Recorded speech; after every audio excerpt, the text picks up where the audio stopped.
João nos traz um tratado maravilhoso e simplificado. É uma leitura muito simples, que revela para nós que, estando em Cristo, nós vivemos para a glória de Deus.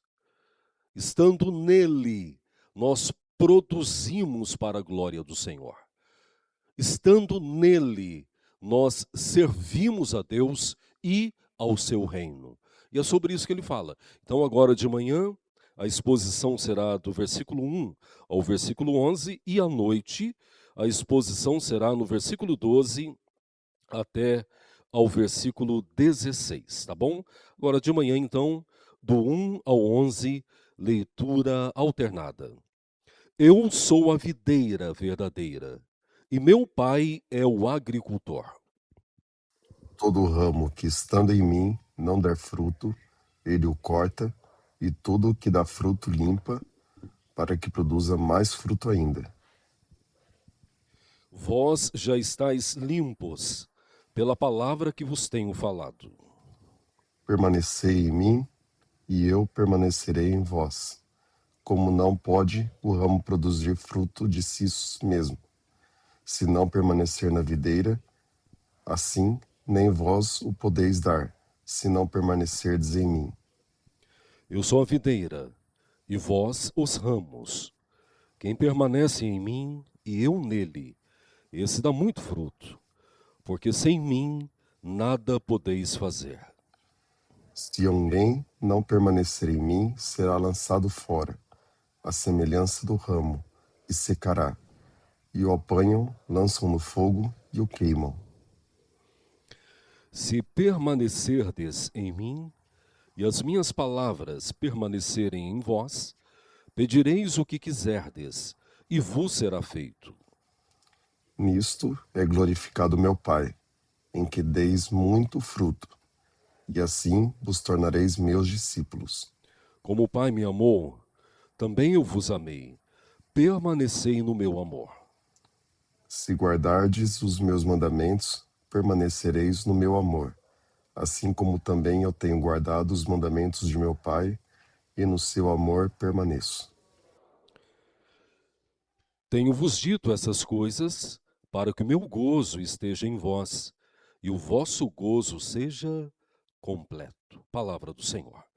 Pai, tua palavra é viva, poderosa, ao ponto de simplesmente ao ouvi-la sermos tratados profundamente por ela.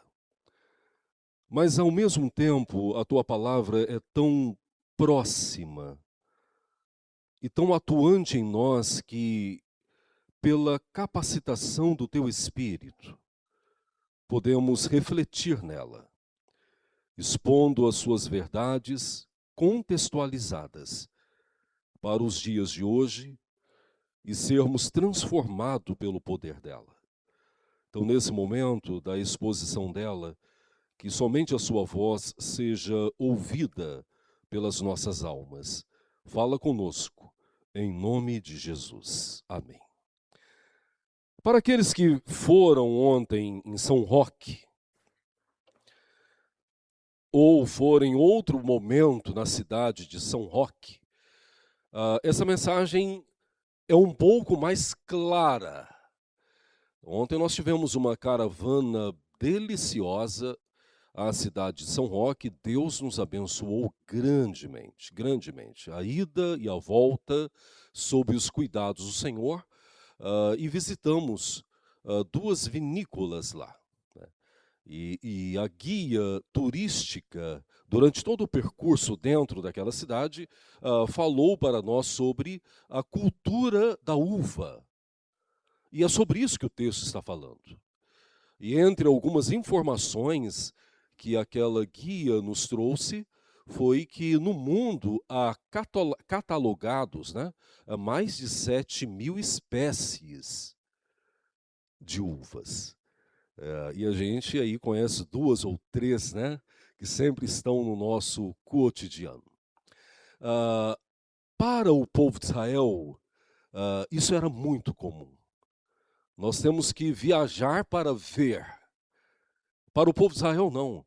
O vinho, na cultura de Israel, foi e é alimento. Alimento. Isso participava do dia a dia deles, era comum para eles. Tá? Então, produtores de vinhos ou cultivadores, agricultores de vinícola, era algo muito comum também dentro de outras espécies que havia naquela época. E é nesse plano que Jesus apresenta a parábola da videira. Videira é a plantação de uva. É onde se planta, se colhe e produz o vinho.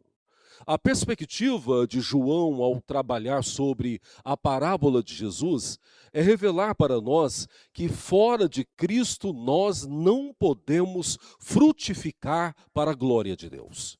Mas qual o sentido de uma mensagem dessa para a igreja? Qual a aplicação dessa mensagem para um grupo de pessoas que tecnicamente está em Cristo Jesus? Pode parecer algo redundante ou até mesmo para alguns não relevante, já que numa perspectiva equivocada, a religiosidade responde todas as questões. Eu sou religioso, eu sou protestante, eu sou presbiteriano, então está tudo certo. E esse texto mostra que não é bem assim. Esse texto nos revela uma exortação de Cristo, mesmo que amorosa, que o conceito da religiosidade ou a cultura religiosa não significa que estamos verdadeiramente firmados em Cristo Jesus. Então, tanto para aquela época quanto para nós, nos dias atuais, a mensagem já levanta uma grande questão. Eu realmente estou firmado em Cristo? Ou eu sou simplesmente um crente, um religioso?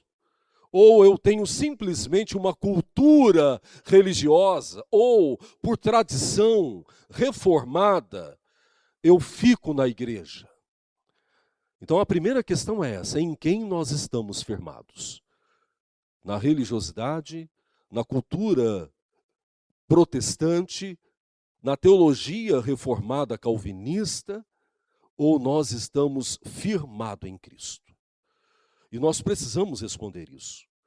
Porque mesmo que os elementos anteriores sejam tão importantes, se não estivermos em Cristo, não são eles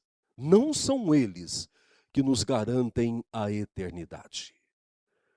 Então, quando Cristo falou isso para o povo de Israel, ele falou para um povo religioso, que achava que cumpria a lei, que entendia que pelo cumprimento da cultura religiosa ou das leis já estava tudo certo. É garantida a salvação para nós, e daí Jesus fala: não é bem assim, não é bem assim. Porém, para deixar isso muito claro, e para que não haja dúvidas em nós hoje também, ele utiliza uma parábola do agricultor e a sua videira. E são esses elementos que nós vemos dentro do texto. Então, primeiramente, leiam, por gentileza, os versículos 1 e 2.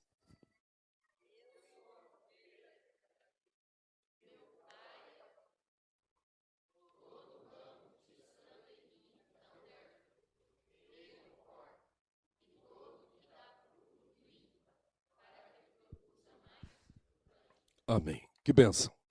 Primeira verdade: somente Cristo. E esse é um dos 5 pilares da reforma protestante. Solos Christus.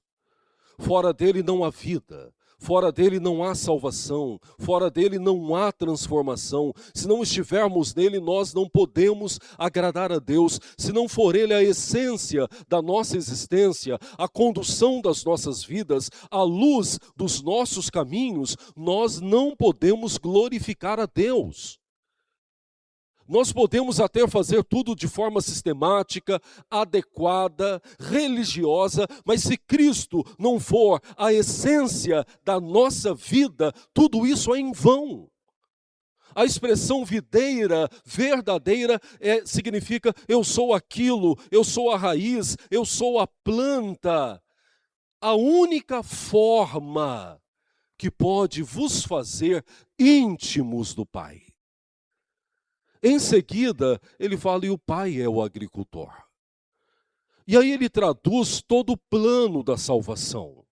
Se Cristo é a única fonte, se Cristo é a única forma, o Pai é aquele que administra, é aquele que olha, é aquele que sonda, é aquele que cuida. Isso é maravilhoso, porque no versículo 2, ele começa a traduzir então na prática o que é estar nele. Todo ramo que estando em mim não der fruto, ele corta. A segunda pergunta deve ser seguida por uma segunda pergunta. A primeira pergunta deve ser seguida por uma segunda pergunta clara para as nossas vidas. O que nós temos produzido? Dentro daquele circuito, nós ouvimos muito sobre isso também, sobre a produção da uva. E como o agricultor especializado nela se prepara para que o cultivo seja de bom resultado. Agora, Jesus traduz isso de uma forma muito prática. Se nós fazemos parte da videira, e aí você pode imaginar uma parreira agora. E todos nós conhecemos uma parreira de uva. Ela cresce num tronco, né? E lá em cima ela espalha. Você tem que estender algumas malhas, arames, porque onde você coloca ela vai andando, tipo uma trepadeira, é uma espécie de trepadeira, e ela vai longe. Eu já vi parreiras de casas tão longas em que a raiz está aqui, lá na porta tem ramos que ainda produzem frutos. É sobre isso que Jesus está falando. O que você tem produzido estando em Cristo Jesus? Para Jesus não dá para sermos improdutivos se estivermos nele. Não dá para ser neutro. Não dá para não oferecer nada para Deus. Na perspectiva de Cristo, se eu estou nele, eu tenho que produzir. E se isso não acontece, Cristo fala que o Pai corta. Aquele que escolhe é o mesmo que tem poder para não escolher. E é isso que nós precisamos entender. Nós lemos Romanos hoje, e eu disse para vocês, é uma carta doutrinária, e ela fala totalmente sobre a soberania de Deus. Fala sobre a vontade de Deus, é Ele quem quer, é Ele quem faz, é Ele quem opera, é Ele quem escolhe. Nós somos servos dEle e objetos dessa graça soberana, somos movidos por Ele. Então agora Jesus fala, olha, se você não estiver em mim e não der fruto, Ele vai cortar. Porque eu ofereço todos os nutrientes para que você produza. Mas ao mesmo tempo que Jesus revela um agricultor que vai cortar os ramos que não produz, revela também um agricultor que cuida daqueles que produz. Isso é maravilhoso. Em algum momento você já plantou algo para consumir. Se não planta, como couve, alface, aqueles que têm terrenos maiores certamente já plantou laranjeira, limoeiro, e sabem muito bem do que o texto está falando. Tem momentos que você tem que ir na horta e tirar algumas folhas amarelas, algumas raquíticas. Sabe por quê? Porque toda a seiva que a raiz recolhe do chão, ela vai distribuindo para o caule e os ramos para as folhas. Aquelas folhas raquíticas, os ramos raquíticos, eles continuam recebendo a seiva, mas não produz. E impede que os demais produzem. A poda é isso. Você corta os galhos que não produzem, para aqueles que estão produzindo recebam mais vida e produzem mais. É isso que o texto está falando. O mesmo agricultor que corta aqueles que não produzem, limpa os ramos que produzem. E nós fazemos isso. Nós temos alguns irmãos aqui que vivem com isso aí, que plantam e colhem. Tem tempos que você tem que fazer a poda. Uma árvore muito grande não faz muito sentido. O que faz sentido é ela produzir. Produzir. Uma hora você pode ir em algumas casas, por exemplo, casa da Eli. Casa da Eli tem várias árvores frutíferas lá. Não adianta ter uma árvore frutífera enorme se ela não produz frutos. Não adianta. Então ela e o Paulo sempre têm que podar. O Alessandro a mesma coisa. Podam e às vezes a árvore está pequena, mas está carregada. É isso que Deus faz. Ele limpa. E é maravilhoso porque ele revela para nós que mesmo estando na presença dele, e mesmo estando produzindo, nós precisamos ser santificados em todo o tempo. Limpos em todo o tempo. Ao mesmo momento em que Jesus revela que aqueles que não produzem são cortados e lançados fora, Mercedes, ele fala que aqueles que produzem não devem se autoglorificar, não devem se achar melhor, mas devem compreender que eles só produzem porque o Pai está dando condição para isso. Eles só produzem porque o Pai está continuamente limpando, santificando, purificando, para que eles produzam cada vez mais. Ele prossegue ainda o texto, dentro dessa parábola tão maravilhosa e esclarecedora, no versículo 3 e 4, dizendo: vós já estáis limpos pela palavra que vos tenho falado. O que nos santifica? O que nos limpa?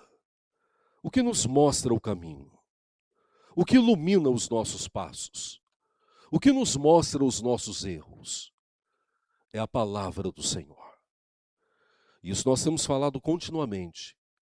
Qual a importância da palavra de Deus nas nossas vidas? Em que lugar de prioridade você tem colocado a palavra de Deus no seu dia a dia? O quanto você tem acessado a palavra de Deus nessa correria que nós temos diariamente? Essa é a quarta vez que eu vou falar sobre isso. Nos smartphones há um cálculo que te revela quanto você gastou do seu tempo durante aquela semana. E se você parar para analisar aquilo, você vai ficar assustado como eu fico. Quanto tempo a gente perde com o smartphone, com o celular? Porque o mundo está na nossa mão.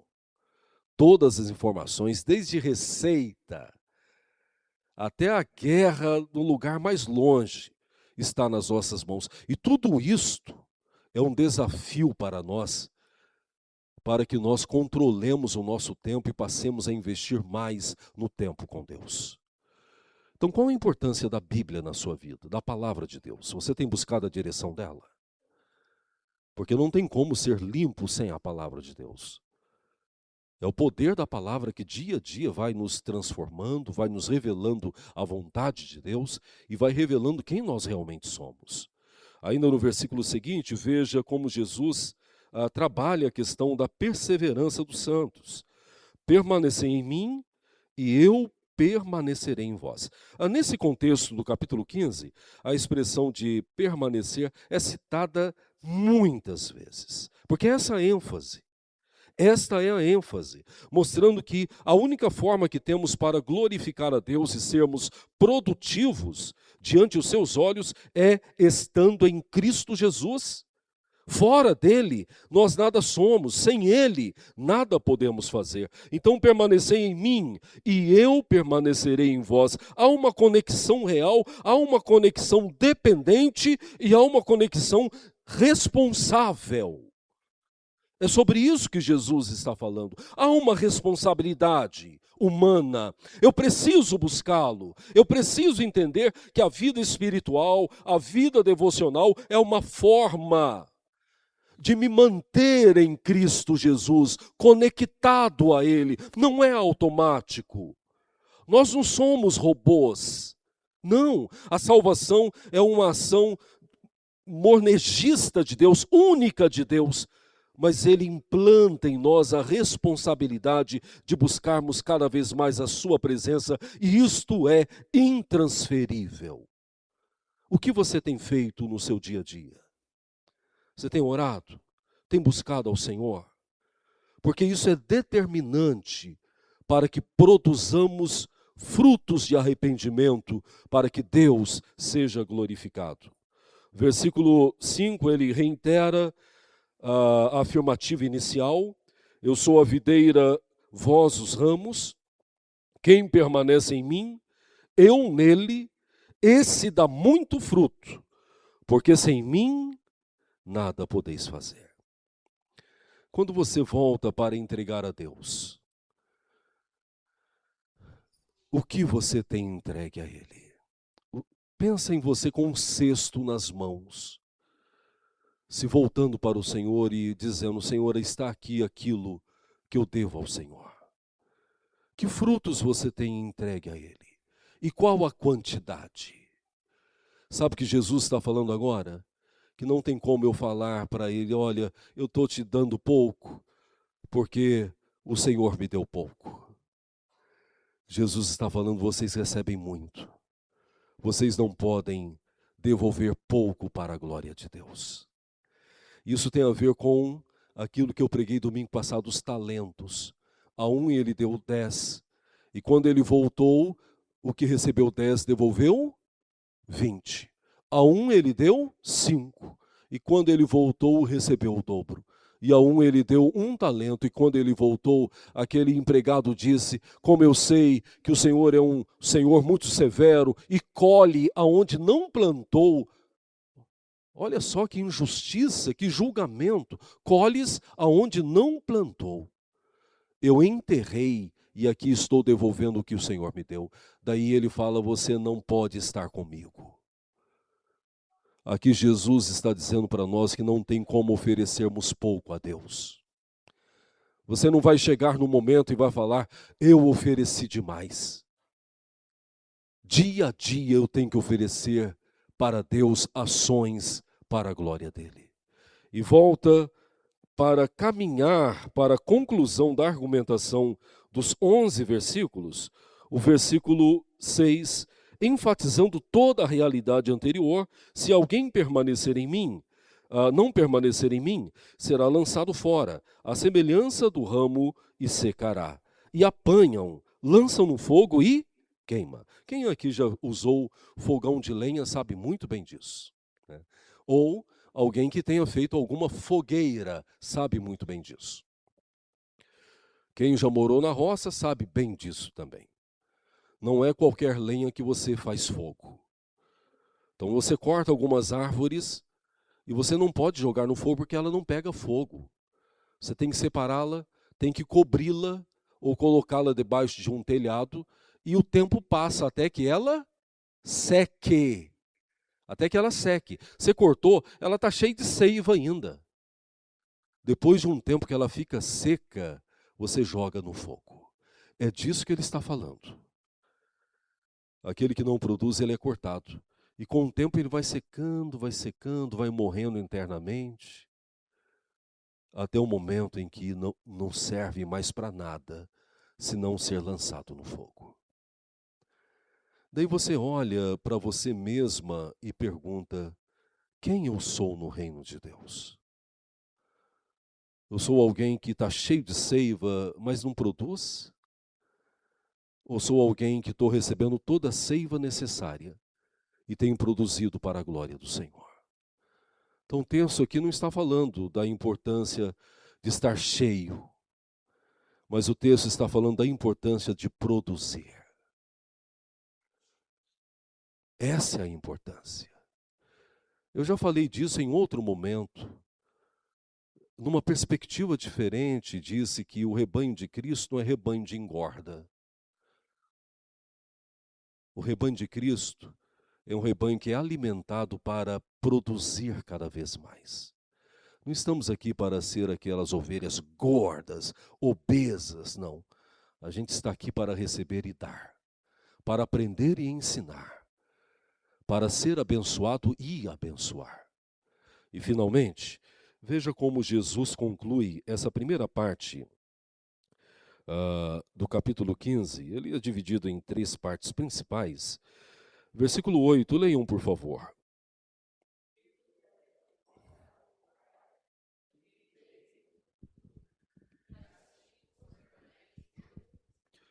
Daí você pergunta, como que eu posso glorificar a Deus?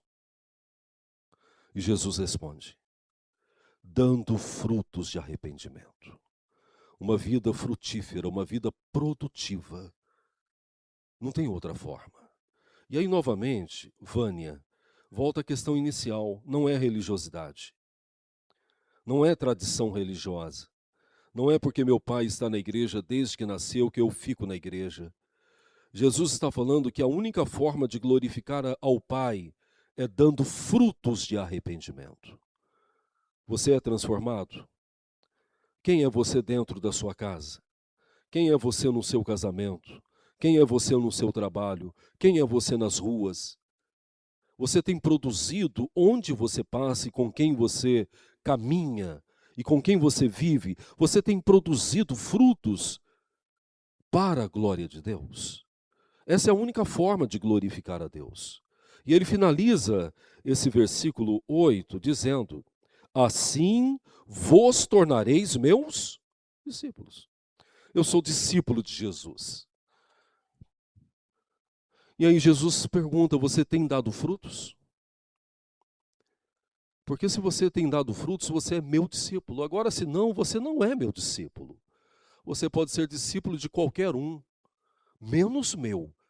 Porque aquele que é meu discípulo produz frutos para a glória de Deus. E veja a parte final desse primeiro espaço textual, que é o versículo 9. Como o Pai me amou, também eu vos amei, permanecei no meu amor. Se guardardes os meus mandamentos, permanecereis no meu amor. Assim como também eu tenho guardado o mandamento do meu Pai, e no seu amor permaneço. Salvação. Você tem dúvida da sua salvação? Quer sair daqui hoje tendo certeza dela? A resposta está aqui. A resposta está aqui. Sabe como você pode ter certeza da sua salvação? É olhando os frutos da sua vida. Deus tem sido glorificado. Deus tem sido engrandecido, Jesus tem sido visto em você, nas suas ações e reações. Você tem levado pessoas ao conhecimento de Cristo Jesus. O Evangelho tem sido muito mais do que palavras, uma prática de vida na sua história, na sua caminhada. É a única forma de você saber se você é salvo. É essa. Não tem outra forma. Eu não posso sair daqui hoje e olhar para você e falar, vá para casa que você é salvo. Não. É você que tem que saber. E a resposta é textual. Eu tenho frutificado. Eu tenho sido produtivo. E esse é o sinal de que realmente sou salvo em Cristo Jesus. Versículo 10. Se guardar, 11, né? Leiam por gentileza.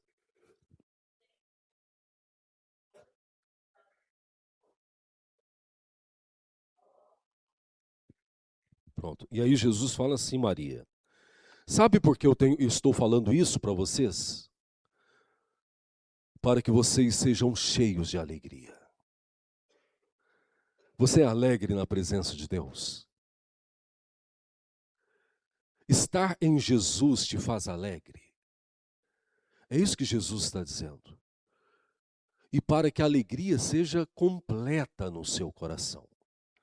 O salmista já havia nos falado o seguinte, na presença dele há plenitude de alegria.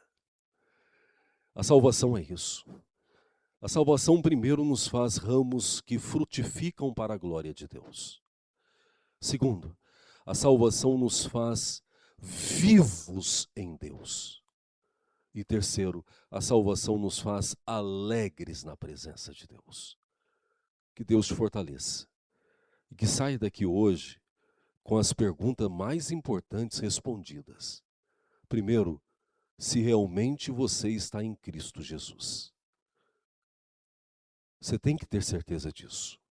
Segundo, se os frutos que você tem oferecido têm sido agradáveis diante de Deus. Lembra de Caim e Abel? Os dois foram oferecer. Mas um ofereceu com o coração muito distante daquilo que Deus havia esperado. Terceiro, tenha clareza de que esses frutos têm dado alegria ao seu coração. Ou seja, servir a Deus não pode ser um peso, um fardo, uma chatice. Eu quero que vocês entendam o que eu vou dizer agora. E isso é num plano nacional. E tem a ver conosco também. O César, não podia ser um incômodo para nós, entenda. Não podia ser um incômodo para nós termos que decidir entre assistir um jogo da seleção ou estarmos na casa de Deus para glorificar a Ele. E isso está incomodando muita gente. E isso é muito sério. Quando elementos do nosso dia a dia nos fazem questionar o que é mais importante, e se do outro lado está a glorificação de Deus, então nós precisamos parar e rever os nossos valores. Eu gosto muito de futebol, gosto de ver a seleção brasileira jogando, mas entre escolher estar louvando e adorando a Deus e a final da Copa, eu preciso escolher estar na presença de Deus. É sobre isso que nós estamos falando. O que realmente tem valor para as nossas vidas? Eu estou falando de um jogo da seleção. Mas quantas outras coisas nós trocamos em nome de glorificar a Deus? Em quantos outros momentos nós temos negado a Deus e não buscado a presença dEle? Então que Deus os abençoe e que entendamos que não tem como estar em Cristo sem produzir frutos para a glória de Deus. Fiquemos em pé, vamos orar ao Senhor e agradecê-lo por esse momento e pedir a Ele que continue limpando as nossas vidas. Mesmo a árvore mais frutífera, ela tem que ser limpa continuamente. Tem que ser limpa, tem que ser podada. E ser podado dói. Tem que cortar folhas, cortar ponta dos galhos, dói. Mas a finalidade é grandiosa. É para que Deus seja ainda mais glorificado. Obrigado, ó Pai, porque não estamos sós. Obrigado porque Tu és justo. Tu nos dá toda a seiva necessária para que produzamos muito para a glória de Deus. E obrigado porque o Senhor é misericordioso. Porque tem momentos que produzimos pouco. E ainda assim o Senhor tem cuidado de nós. Ainda assim o Senhor tem limpado. Ainda assim o Senhor tem nos dado seiva para que cresçamos e para que produzamos mais. Continue agindo em nossas vidas e continue nos fazendo entender que sem o Senhor nada somos e nada podemos fazer. E faça de nós homens e mulheres que, acima de tudo, entendam que para nós não há nada mais importante do que estarmos em Cristo Jesus. Oro em nome do Senhor. Amém.